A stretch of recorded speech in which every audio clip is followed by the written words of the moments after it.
इस फिल्म में हमें ओलिविया नाम की लड़की की कहानी दिखाई गई है जो प्रेग्नेंट महिलाओं को बच्चा पैदा करने में मदद किया करती थी। लेकिन एक दिन कुछ ऐसा हुआ कि अब वो बच्चों के ही पीछे पड़ गई। तब गांव के लोगों ने ओलिविया को अपने बच्चों से बचाने के लिए उसकी शिकायत राजा से कर दी, जिस पर राजा ने ओलिविया को पहले तो कैद किया और बाद में चर्च के फादर की बात मानते हुए ओलिविया से एक भारी पत्थर खिंचवाया। लेकिन इसके बाद भी ओलिविया ने बच्चों को पाने की कोशिश नहीं छोड़ी। पर आखिर में कुछ ऐसा हुआ जिसमें ओलिविया की जान चली गई। तो आखिर ऐसा क्या हुआ ओलिविया के साथ जो वो बच्चों के पीछे पड़ गई थी, और उसकी इस हालत के पीछे राजा के आदेश का क्या हाथ था? जानने के लिए पूरी वीडियो देखना ना भूलिएगा, जिसका लिंक मैंने डिस्क्रिप्शन में मेंशन किया है। फिल्म की शुरुआत साल 1251 से होती है, जहां एक आदमी ओलिविया को लेकर अपने घर की ओर बड़ी तेजी से बढ़ रहा होता है। फिर सीन शिफ्ट होकर उस आदमी के पत्नी की तरफ मुड़ जाती है जो एक बच्चे को जन्म देने वाली थी और लेबर पेन की वजह से वो काफी दर्द में होती है। इतने में वो आदमी ओलिविया को लेकर अपने पत्नी के पास पहुंच जाता है, जहाँ ओलिविया उस महिला को उसका बच्चा जन्म देने में मदद करती है। जो देखकर हम समझ पाते हैं कि ओलिविया किसी डॉक्टर की तरह है जो प्रेग्नेंट महिलाओं को उनका बच्चा पैदा करने में मदद करती है। उस महिला का बच्चा पैदा होने के बाद ओलिविया अपनी फीस के रूप में कुछ सामान लेकर वहां से अपने घर चली आती है, जहां उसके पिता, एक बहन नेम क्लेरा के पति टॉम और उनके 2 बच्चे होते हैं। फिर ओलिविया फीस में मिले सामान को एक जगह रखकर परिवार के लोगों के साथ खाना खाने लगती है। और अब ये सीन यहीं कट होकर उस राज्य के राजा जॉर्ज की तरफ मुड़ जाती है, जो पास में हुए कुछ बुरी घटनाओं के कारण बहुत परेशान होता है। दरअसल कुछ समय पहले ही उनके राज्य पर दुश्मन सेना ने आक्रमण कर दिया था, और इस आक्रमण में जॉर्ज के पिता, जो उस समय राजा हुआ करते थे, उन्हें दुश्मनों ने जॉर्ज की आंखों के सामने ही मार दिया। जिस दिन के बाद से जॉर्ज इस पूरी घटना को अक्सर अपने सपने में देखा करता। और यहाँ हमें ये पता चलता है कि दुश्मनों से हारने के बाद जॉर्ज अपनी थोड़ी बहुत सेना लेकर ओलिविया के गांव में आकर बस गया था, जिसके बाद हमें दिखाया जाता है कि गांव के लोग चर्च के प्रीस्ट के साथ जीसस क्राइस्ट की माता यानी कि वर्जिन मैरी की मूर्ति को चर्च तक ले जा रहे हैं। लेकिन रास्ते में वो मूर्ति गिर जाती है, जो देख और ओलिविया तुरंत उस मूर्ति को उठाने जाती है। लेकिन लड़की होने की वजह से गांव के लोग और फादर ओलिविया को मदर मैरी की मूर्ति नहीं छूने देते। दरअसल ये ऐसा समय था जब पूरे यूरोप में महिलाओं को विच हंटिंग के नाम पर मार दिया जाता था, साथ ही साथ उन्हें पुरुष के बराबर दर्जा भी नहीं दिया जाता था। और यही वजह थी कि ओलिविया को मूर्ति छूने से रोक दिया गया। अब आगे हम गांव के लोगों को राजा जॉर्ज के किले के पास देखते हैं, जहां जॉर्ज गांव वालों से कहता है कि तुम लोग ने ये किला बनाकर बहुत अच्छा काम किया, क्योंकि ये किला दुश्मनों से हमारी रक्षा करेगा। यहाँ हमें ये पता चलता है कि जॉर्ज के आदेश पर गांव के सभी आदमियों ने 2 साल की कड़ी मेहनत के बाद इस किले का निर्माण किया, जिस वजह से उन लोगों को खेती करने का समय मिला। यानी कि उनके पास खाने के लिए बहुत कम अनाज ही बचा था, और ये अनाज भी ऐसा है जिसे उन्होंने 2 साल पहले उगाया था। गांव के लोगों को उम्मीद थी कि किला बन जाने के बाद वो लोग वापस से खेती कर पाएंगे, लेकिन जॉर्ज इसे किले के आसपास एक भी पेड़ ना होने की वजह से काफी गर्मी लग रही थी। इसलिए वो उन सबको एक नया आदेश देते हुए कहता है कि किले तक आने के रास्ते पर 100 पेड़ लगाकर छाया करो। अब उसने छोटे पौधों के बजाय बड़े बड़े विशालकाय पेड़ लगाने का आदेश दिया था, जिसका मतलब है कि गांव के लोगों को जंगल के बड़े बड़े पेड़ों को जड़ से उखाड़कर उन विशालकाय पेड़ों को पूरे रास्ते में लगाना होगा, ताकि वहाँ छाया हो जाए।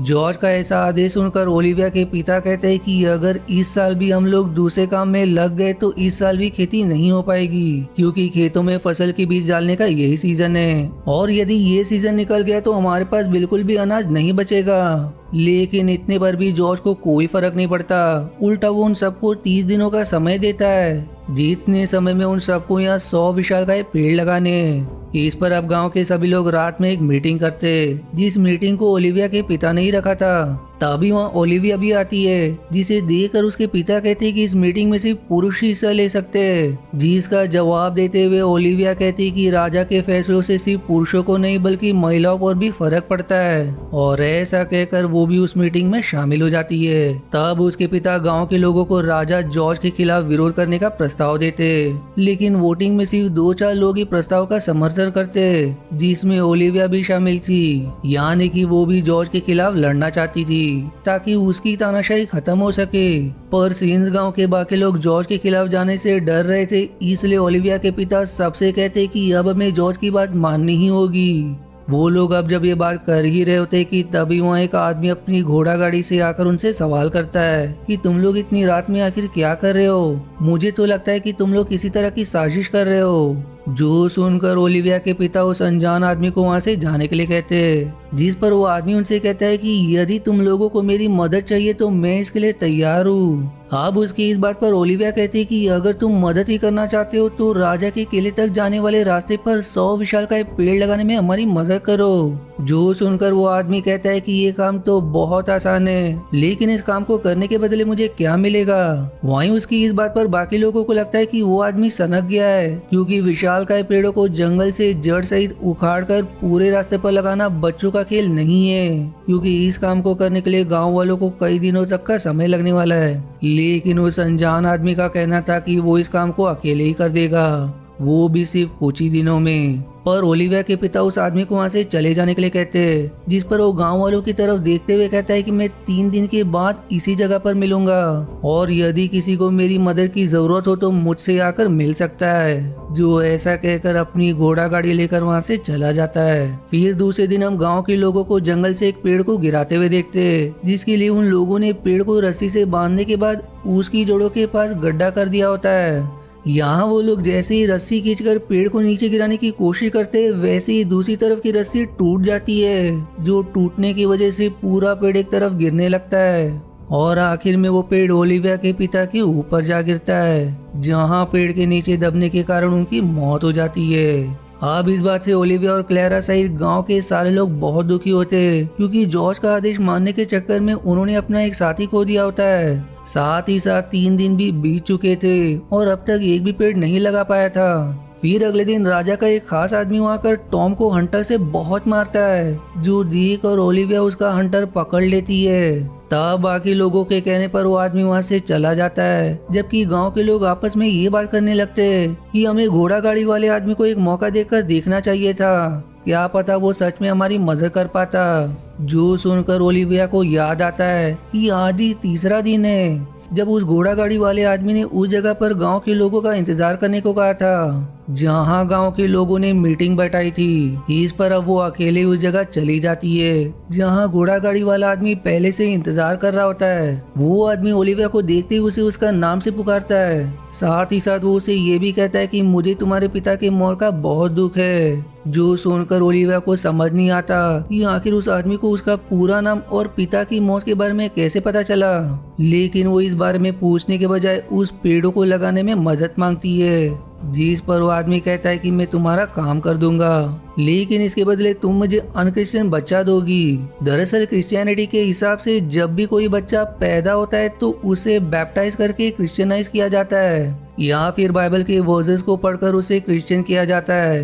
पर सिंस उस आदमी को ऐसा बच्चा चाहिए था जो अनक्रिश्चियन हो, यानी कि वो एक नवजात बच्चा मांग रहा था, जिसकी बातों से हम समझ पाते हैं कि वो कोई इंसान नहीं बल्कि एक शैतान है जो ओलिविया से सौदा करने आया है। अब ओलिविया उस शैतान से सौदा कर लेती है, जहाँ सौदे को पक्का करने के लिए वो उसके गालों पर किस करके वहाँ से चला जाता है। फिर आगे हम ओलिविया को क्लेरा के पास घर पर देखते हैं, जहाँ उन दोनों की बातों से हमें पता चल जाता है कि क्लेरा प्रेग्नेंट है, लेकिन उसकी कोख में पल रहा बच्चा उसकी पति टॉम का नहीं बल्कि राजा जॉर्ज का है। फिर हमें फ्लैशबैक के जरिए दिखाया जाता है कि जॉर्ज का खास आदमी क्लेरा को लेकर जॉर्ज के पास गया था, जहाँ जॉर्ज ने उसके साथ संबंध बनाए, जिससे क्लेरा प्रेग्नेंट हो गई। फिर सीन शिफ्ट होकर दूसरे दिन की तरफ मुड़ जाती है, जहाँ किले तक जाने वाले रास्ते में काफी सारे पेड़ लग चुके होते और उन्हें देखकर ऐसा लग रहा था मानो वो पेड़ हमेशा से वहीं पर रहे हो। वहीं ओलिविया भी गांव वालों को बता देती है कि उनकी मदद घोड़ा गाड़ी वाला आदमी कर रहा है, जो सुनकर लोगों को बहुत खुशी होती है कि उनका काम आसान हो गया। अब इसके अगले दिन पूरे रास्ते पर 100 पेड़ लग चुके होते, जो देख कर ओलिविया सहित गांव के लोगों की खुशी का ठिकाना नहीं होता, जबकि जॉर्ज खुद वहाँ आकर गांव के लोगों को फसल उगाने की अनुमति दे देता है। पर अब जब गांव के लोग खुशी मना रहे होते तो एक आदमी ओलिविया को अपनी पत्नी के पास लेकर जाता है, क्योंकि उसकी पत्नी को बच्चा होने वाला था, जिसमें ओलिविया उसकी मदद करती है। लेकिन कुछ ही देर बाद ओलिविया के ऊपर शैतान का असर होने लगता है और उसकी आंखों का रंग ही बदल जाता है, जो देखकर हम समझ पाते कि उसके ऊपर शैतान का असर होने लगा है। अब इस पोजेस हालत में वो उस महिला का बच्चा उसके पिता को देने से इनकार कर देती है क्योंकि उसको शैतान से किया गया वादा पूरा करना था। तब उस महिला का पति ओलिविया से अपना बच्चा छीन लेता है, जो होते ही ओलिविया के गाल पर तेज दर्द शुरू हो जाता है। दरअसल शैतान ने उसे जिस जगह पर किस किया था वहाँ अब एक निशान बन चुका था, इसलिए वो चर्च में जाकर फादर को सारी बात बताती है। लेकिन फादर उसकी मदद करने के बजाय उसे चर्च में फिर से कदम न रखने की सलाह देते, जिसके बाद वो गांव के लोगों को अपना निशान दिखाते हुए बता देती है कि उसने सबकी मदद करने के लिए शैतान से एक सौदा कर लिया था, जिसके सौदे में शैतान को अनक्रिश्चियन बच्चा चाहिए। जो सुनते ही गांव के लोग उसके खिलाफ हो जाते और टॉम भी ओलिविया को घर में नहीं आने देता, बल्कि वो उसे फार्म में जाने को कहता है। इस पर अब ओलिविया फार्म में जाकर सो जाती है, जहां हम उसके गाल के निशान को और बड़ा होता हुआ देख पाते। वहीं दूसरे दिन जब वो पानी में अपना चेहरा देखती है तो उसके गाल पर मकड़ी का निशान बन चुका होता है, जो हिल भी रहा था। फिर उसी रात एक महिला को बच्चा होता है, जिस बात का पता चलते ही वो फिर से पॉजेस होकर उसके बच्चे को पाने की कोशिश करती है, लेकिन चर्च के फादर समय रहते उस बच्चे को क्रिश्चियन कर देते, यानी कि अब ये बच्चा शैतान के किसी काम का नहीं। इसी तरह आज का दिन भी बीत जाता है, जहाँ क्रिस्टीन अब भी शैतान से किया वादा पूरा नहीं कर पा रही थी।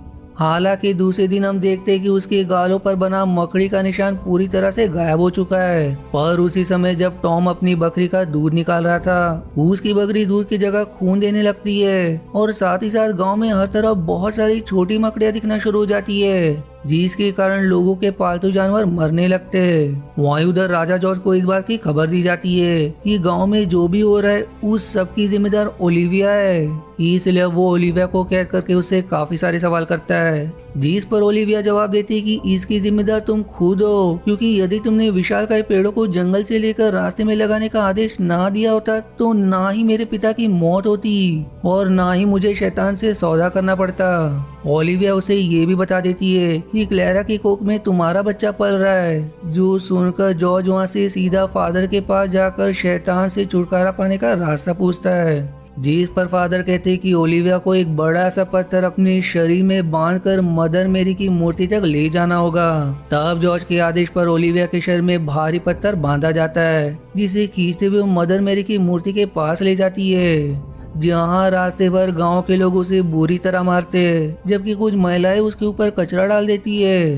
पर ओलिविया किसी तरह उस पत्थर को मदर मेरी की मूर्ति तक पहुंचा ही देती है, जिस पर फादर कहते हैं कि अब मुसीबत टल चुकी है, जबकि ऐसा कुछ भी नहीं होता, क्योंकि जैसे ही जॉर्ज अपने घोड़े पर बैठता है वैसे उसका घोड़ा उसे नीचे गिराकर वहां से जंगल की ओर भाग जाता है, जबकि आज से पहले उसके घोड़े ने ऐसा कभी नहीं करा था, जो देखकर जॉर्ज के साथ साथ बाकी लोग भी समझ जाते कि उसका घोड़ा शैतान के वश में था। अब इसके बाद हम ओलिविया को वापस से उसके घर पर देखते हैं, जहां वो फांसी लगाकर मरने की कोशिश कर रही थी, लेकिन क्लेरा उसे बचा लेती है। क्लेरा उसे होली क्रॉस देते हुए कहती है कि तुम इसे अपने पास रख लो, क्योंकि ये तुम्हें हिम्मत देगा। दूसरी तरफ गांव के लोग फैसला करते हैं कि उन्हें शैतान को एक अनक्रिश्चियन बच्चा देना ही होगा, वरना गांव पर शैतान का कहर जारी रहेगा।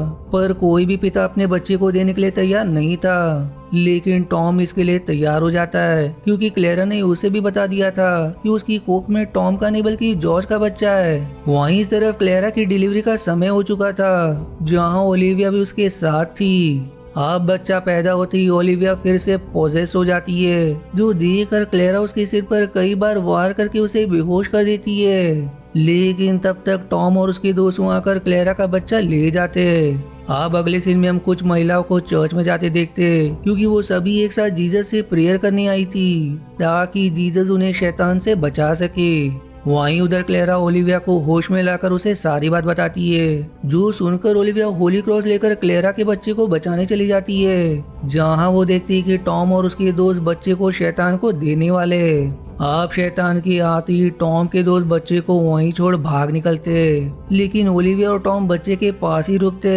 यहाँ वो शैतान ओलिविया से क्लेरा का बच्चा मांगता है, लेकिन ओलिविया बच्चा देने के बजाय उसे होली क्रॉस से क्रिश्चियन कर देती है, यानी कि अब वो बच्चा शैतान के किसी काम का नहीं। इस पर अब वो शैतान गुस्से में वहाँ से चला जाता है और उसके जाते ही ओलिविया मर जाती है। वहीं ओलिविया के साथ साथ टॉम भी मर जाता है और अब हम देख पाते कि उसे किसी बड़ी मकड़ी ने काटा है। जिसी तरह गांव के बहुत सारे लोगों को और चर्च में मौजूद महिलाओं सहित फादर को भी मकड़ी काट कर जान से मार देती है। आगे हम जॉर्ज को देखते हैं जिसके सभी साथियों को मारने के बाद एक मकड़ी उसे भी मार देती है और आखिर में एक मकड़ी क्लेरा के पास जाती है, लेकिन वो उसे काटने के बजाय उसी जगह पर चली जाती है जहां ओलिविया अपना सामान रखा करती थी, जिसका मतलब ये था कि वो मकड़ी ओलिविया की ही थी। फिर मूवी के आखिरी सीन में हम देखते हैं कि गांव में क्लेरा और उसके तीनों बच्चों के साथ साथ एक और महिला और उसका बच्चा जिंदा बचे। जिसी दुख भरी एंडिंग के साथ ये मूवी यहीं समाप्त हो जाती है। आशा है आपको मेरी एक्सप्लेनेशन पसंद आई।